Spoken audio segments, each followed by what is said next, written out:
బియ్యం కడిగిన నీటితో మనకు కలిగే అద్భుతమైన ఆరోగ్య ప్రయోజనాలు ఏంటో ఒక్కసారి చూద్దాం. మన దగ్గర చాలామంది బియ్యం కడిగిన నీళ్ళను ఏం చేస్తారు? చాలామంది పారబోస్తారు, కొంతమంది పశువులకు ఆహారంగా పెడుతుంటారు. కానీ చాలామందికి దీనివల్ల కలిగే బెనిఫిట్స్ తెలియవు. తెలిస్తే ఎవరు వీటిని పారబోయరు, ముఖ్యంగా ఆడవాళ్ళు. ఎందుకంటే ఈ బియ్యం కడిగిన నీటితో ముఖాన్ని శుభ్రం చేసుకోవడం వల్ల ముఖంపై వచ్చే మొటిమలు, మచ్చలు పోవడమే కాకుండా ముఖాన్ని ఎంతో కాంతివంతంగా చేస్తుంది. కానీ ముఖాన్ని డైరెక్ట్గా కడుక్కోకుండా టిష్యూ పేపర్ని బియ్యం కడిగిన నీళ్ళలో ముంచి ఆ పేపర్తో తుడుచుకోవడం వల్ల మంచిదని సూచిస్తున్నారు.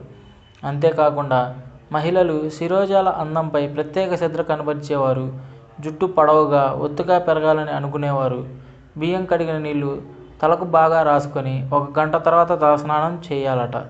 ఇప్పటికీ ఈ రకమైన విధానాన్ని చైనా దేశంలో ఫాలో అవుతున్నారట.